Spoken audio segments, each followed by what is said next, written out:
अंबेडकर जयंती की सबको शुभकामनाएं। पब्लिक फोरम को शुक्रिया कि उन्होंने रिक्वेस्ट किया कि इस विषय पर कुछ मैं बोलूं। तो मैं ऑल इंडिया पीपल्स फोरम से जुड़ी हूं, all India progressive women's association से जुड़ी हूं और भाकपा माले से। आज जब हम लोग देखते हैं अंबेडकर जी को याद करने के क्या मायने हैं, खुद अंबेडकर जी ने कहा था कि एक तरह से किसी लोकतंत्र में किसी इंसान को भगवान नहीं बनाना चाहिए, मूर्ति की तरह किसी की पूजा नहीं करनी चाहिए वगैरह। लेकिन इसमें इसके मायने ये हैं कि अंबेडकर ने खुद डॉक्टर बी आर अम्बेडकर ने जो लिखा उसको समझने जानने का और वो आज के हमारे देश के हालातों से कैसे जुड़ते हैं ये समझने की ज़रूरत है हम सब लोगों को। ये सही तरीका होगा श्रद्धा दिखाने का डॉक्टर अम्बेडकर को और उनकी विरासत को। तो डॉक्टर अम्बेडकर संविधान को जिस दिन सौंपा जा रहा था देश को, जिस दिन देश संविधान को अपना रहा था, उस दिन संविधान के बारे में डॉक्टर अम्बेडकर ने जो कहा वो याद करना काम का है, जिसमें उन्होंने कहा, साफ साफ कहा, बल्कि शायद ही कोई और नेता हो उस समय के जो इतने बेबाक और दो टूक शब्दों में बातों को रखें, जिसमें उन्होंने कहा कि देखिए भारत में लोकतंत्र के जो मूल्य हैं ये सिर्फ टॉप सॉइल में है। इसका मतलब ज़मीन में जो ऊपरी मिट्टी होती है वो सिर्फ ऊपरी मिट्टी में है, उसके जो जड़ हैं वो गहरे नहीं हैं। और उसका मतलब ये है कि संविधान में भले लिखा हो कि एक मनुष्य एक ही मूल्य का होता है, एक मनुष्य एक वोट एक मूल्य, लेकिन सामाजिक और आर्थिक जीवन में एक मनुष्य एक मूल्य नहीं है, बिल्कुल ही नहीं है। तो उसकी वजहें जो है वो हमारे देश में अभी भी जो पनप रहा जाति व्यवस्था है ये है, और इसके साथ साथ एक नए तरह का जातिवाद जो आज दिख रहा है उसे भी पहचानने की बात है, जो उस समय भी शायद था, लेकिन उस समय आज़ादी के आंदोलन में सारे लोग एक साथ लड़े थे, हिंदू मुसलमान पूरा समाज एक साथ लड़ा था। तो एक तरह से उस समय के एकता में और अभी वो एकता एक तरह से टूटता खतरे में दिख रहा है। हमारे देश का संविधान ही खतरे में दिख रहा है, ऊपरी मिट्टी में भी उससे भी वो जड़ से ही उसको उखाड़ देने की कोशिश हो रही है। और उसका सबसे जो ताज़ा उदाहरण है वो ये है कि रामनवमी के दिन जगह जगह पूरे देश में रामनवमी में राम की पूजा लोग करेंगे, लेकिन उसके बजाय किसी राम के मंदिर में जाने के बजाय वो मस्जिद के सामने जा कर के गाली गलौज करना, उसमें मुसलमानों को गाली देना, मुसलमानों को गाली वाले गानों को गाना, मुसलमानों को धमकियां देने वाले नारों को लगाना, मुसलमानों के घरों को जलाना, मुसलमानों के दुकानों को जला डालना। और रामनवमी के बाद वाले दिन मुसलमानों ने हमला किया है इस बहाने ये कह करके मध्य प्रदेश जैसी जगह में देखा जा रहा है कि बुलडोज़र जा कर के वो मुसलमानों के घरों को ढा दे रहे हैं। तो उसके साथ साथ ये लगातार देखा जा रहा है कि मुसलमानों के का सामाजिक बहिष्कार, कहना कि भाई मुसलमानों की दुकानों से मत खरीदो, मुसलमान जो वेंडर्स हैं उनसे मत, ये क्या, ये नया छुआछूत नहीं तो ये क्या है। और उसके साथ साथ ये देखा जा रहा है कि मुसलमान महिलाओं के साथ गाली गलौज वाले ऐप बनाना, उनको ऐप में नीलामी करना मुस्लिम महिलाओं का, खुलेआम भाषण देना कि मुस्लिम महिलाओं का बलात्कार करेंगे, खुलेआम भाषण देना कि मुसलमानों का जनसंहार करना चाहिए, और ऐसा एक माहौल बना देना जिसमें जो नौजवान हैं, हिंदू नौजवान हैं, वो भले ही वो मजदूर हो सकते हैं, वो किसान हो सकते हैं, हो सकता है बेरोज़गार हो सकता है पढ़े लिखे बेरोज़गार हों या पढ़ाई से भी वंचित हों, उनको अच्छी पढ़ाई, अच्छा रोज़गार देना चाहिए। बावजूद इसके बजाय उनको खींच करके इस पूरे एक तरह से एक नशे में डाल देना, नफ़रत का नशा, नफ़रत के नशे का जो जहर है वो नशा का घूंट पिला देना, जिससे उनको लगे कि बस मतलब मुसलमानों की हत्या हो जाए, हम करें तो कितना मज़ा आए। और ये सोचिए कि डॉक्टर अंबेडकर का जो सपना है, उनका जो संविधान है, उनके संविधान वाला जो देश है, कितना कितना कमज़ोर है आज, कितने दूर हैं हम उस सपने से। और लगातार जो सरकार में बैठी है मोदी सरकार या भाजपा की जहाँ सरकारें हैं, वो हमको उस जगह से घसीट करके पीछे ले जा रहे हैं। वो उस समय भी संविधान जब लिया गया था, अपनाया गया था, उस समय आरएसएस के जो मैगजीन थी ऑर्गेनाइज़र, उसमें उन्होंने लिखा था कि अरे हिंदू तो कभी इस संविधान को अपनाएंगे नहीं, इसमें मनुस्मृति को क्यों नहीं जोड़ा गया, इसमें मनुस्मृति को क्यों नहीं अपनाया गया,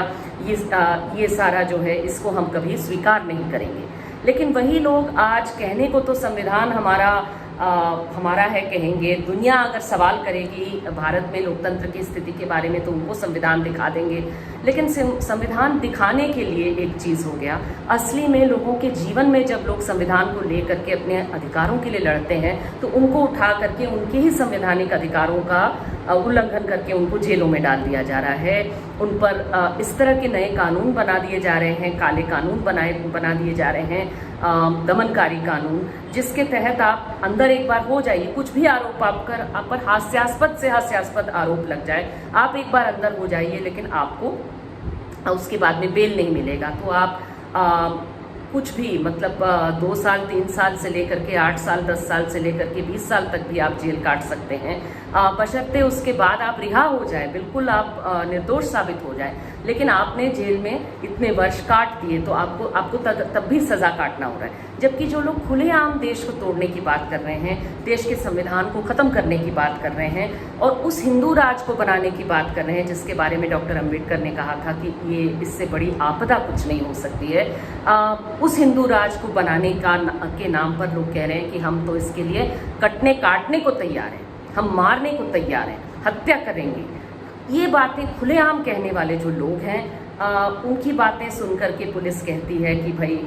हम क्या जानें,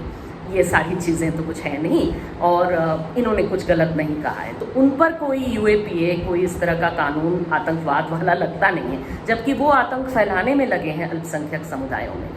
छत्तीसगढ़ में ले लीजिए, यहाँ पर तो भाजपा की सरकार थी, अब नहीं है, लेकिन यहाँ पर ईसाइयों के साथ क्या हो रहा है, उसी बस्तर में, उसी छत्तीसगढ़ में ईसाइयों पर हमले लगातार हो रहे हैं, आदिवासी ईसाइयों पर हमले हो रहे हैं। आदिवासी का वो जो हिस्सा ईसाई नहीं बना, उनको आक्रामक करके आदिवासी संस्कृति को हिंदू संस्कृति से जोड़ करके ईसाइयों पर हमले करवाए जा रहे हैं। ईसाइयों को जो है अपने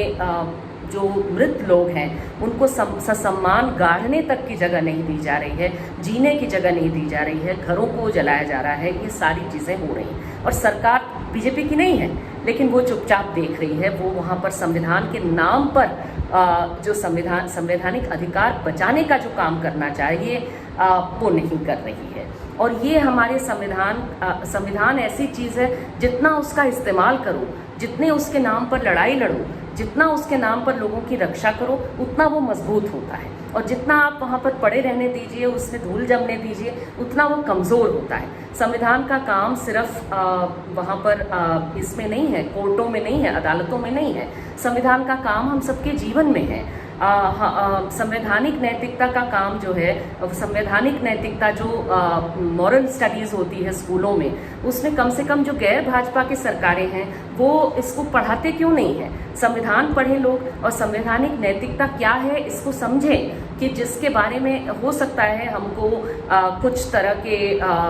बिहेवियर पसंद नहीं, हमको हो सकता है हम हो सकता है नॉनवेज ना खाते हों और नॉनवेज खाने वालों को हम समझते हों कि भाई नॉनवेज नहीं खाना चाहिए, या हो सकता है महिलाओं के बारे में हम एक खास तरह की सोच रखते हों और आज़ाद महिलाओं को देख करके हमको लगता है कि वो ठीक नहीं है। लेकिन संवैधानिक नैतिकता का मतलब है कि हर व्यक्ति की आज़ादी को आप रिस्पेक्ट करेंगे, हर व्यक्ति जिस तरह का है, जिस बनावट का है, उसको आप रिस्पेक्ट करेंगे। वो क्या खाएंगे, क्या पिएंगे, क्या पहनेंगे, क्या सोचेंगे, क्या बोलेंगे, ये सरकार नहीं तय करेगी, ये यहाँ तक कि समाज का बहुसंख्या नहीं तय करेगी। संवैधानिक नैतिकता का मतलब है कि जितनी भी छोटी अल्पसंख्यक क्यों न हो, जितनी एक ही व्यक्ति क्यों न हो अकेला खड़ा हुआ, लेकिन उस व्यक्ति के अधिकारों का सम्मान बहुसंख्या को भी करनी होगी। समलैंगिक लोग हैं, ट्रांसजेंडर लोग हैं, इन लोगों का आपको सामाजिक सम्मान होना चाहिए। और सबसे बड़ी चीज़ कि जो हमारे समाज में जो इन चीज़ों को कमज़ोर किया है, जाति व्यवस्था कमज़ोर हुई नहीं है हमारे समाज में। अभी भी शादियां जो हैं वो जाति के आधार पर होती हैं, अभी भी जाति के आधार पर बच्चों को स्कूलों तक में अलग बिठाया जाता है। कोई महिला अगर दलित जाति की हो तो उसके हाथ का वो मिड डे मील खाना बनाए तो पता चला कि बच्चों के पेरेंट्स उनको बताते हैं कि आप मत खाइए। ये सारे छुआछूत की घटनाएं सब जगह है, सिर्फ ग्रामीण भारत में नहीं, शहरी भारत तक में अलग अलग तरीकों से छुआछूत जिंदा है और दलितों के साथ अत्याचार जिंदा है, जाति व्यवस्था जिंदा है। और जाति व्यवस्था एक तरह से ये मजदूरों को अलग अलग श्रेणियों में बांटती है और जो श्रेणी है हर श्रेणी का व्यक्ति सोचेगा कि मेरी जाति से नीचे कोई और है, मेरा पैर किसी और के गर्दन पे खड़ा है, और इससे वो एकता बनने नहीं देता, वो एकता को रोज तोड़ता है। जिसमें किसी के घर पर अगर कोई दलित महिला खाना बना रही है तो वो कहेंगे कि मैं तो खाना बना सकती हूँ क्योंकि मैं फलाना जाति की हूँ, लेकिन मुझसे नीचे की जो जाति के लोग हैं जो सफाई का काम करते हैं वो नहीं खाना बना सकते, उनके साथ छुआछूत रखो। तो ये सोचिए कि कितनी दुखद चीज़ है कि खुद जो लोग उत्पीड़ित हैं वो दूसरे उत्पीड़ित का जो दर्द है वो समझने से रोकता है हमको जाति व्यवस्था। और इसीलिए संवैधानिक नैतिकता का मतलब है कि बराबरी का अर्थ समझना, लोकतंत्र का अर्थ समझना। हमारे देश में सर्वे बताते हैं कि देश के ज़्यादातर लोग लोकतंत्र क्या है समझते नहीं हैं और लोकतंत्र के बारे में उनकी क्या भूमिका होनी चाहिए, लोकतंत्र क्यों अच्छा है, क्यों जरूरी है, ये नहीं समझते। इसीलिए तानाशाही के खिलाफ जितने जोर से आवाज़ उठना चाहिए कम उठता है। लेकिन लोकतंत्र का मतलब समझना कि इसका मतलब लोगों का तंत्र, जिसमें कि हर व्यक्ति का, हर अल्पसंख्यक का, हर कमज़ोर समुदाय का की कैसे तरक्की हो, उनको कैसे सुरक्षित रखा जाए, उनको कैसे बचाया जाए। इसमें दलित हैं, आदिवासी हैं, मुस्लिम हैं, क्रिश्चियन हैं, महिलाएं हैं, समलैंगिक लोग हैं, ट्रांसजेंडर लोग हैं, तमाम जो तबके के लोग हैं या हमारे देश के जो देश में जो जल जंगल ज़मीन है इसको हम कैसे बचाएं। बड़े बड़े कॉरपोरेट पूंजीपति जो हैं वो इतने से ज़रा से 10 लोग भी नहीं हैं, जितने हाथ पे उंगलियां हैं उतने लोग भी नहीं, लेकिन उनके पास जो है वो देश में जो बड़ी संख्या है गरीबों की, उनके पास जितना धन है उससे कई कोटि ज़्यादा धन जो है वो इन चंद लोगों के पास है। ये गैर बराबरी, ये क्या है? इसी आर्थिक गैर बराबरी की बात भी तो डॉक्टर अंबेडकर ने कहा था। तो सरकार जिस तरह का एक गैर बराबरी के एक पूरे चीज़ को, पूरे इमारत को बनाए रख रही है, संविधान पर रोज़ हमला करके उसकी जगह पर एक पूरी तरह से खुला मनुवादी व्यवस्था को कैसे लाना चाह रही है। मनुवादी व्यवस्था के तहत जो है वो हिंदी के नाम पर तमाम लोगों को, चाहे वो हिंदी बेल्ट में छत्तीसगढ़ी हो, भोजपुरी, मैथिली, अवधी हो, उन भाषाओं की जगह पे हिंदी को थोपना, चाहे वो गैर हिंदी भाषी जो क्षेत्र हैं वहाँ पर हिंदी को थोपना, तमिलनाडु में या पश्चिम बंगाल में या असम में, ये सारी चीज़ें जारी हैं और ये सब उसी मनुवादी व्यवस्था लाने की कोशिशें हैं। इसके खिलाफ आवाज़ उठाना, आंदोलन में उतरना, जो डॉक्टर अंबेडकर ने कहा कि खुद को संगठित करो, शिक्षित करो और आंदोलन करो, आंदोलन में उतारना और बराबरी के लिए आंदोलन करना, जैसे शाहीन बाग आंदोलन में हुआ था। गैर बराबरी और नफ़रत की बातें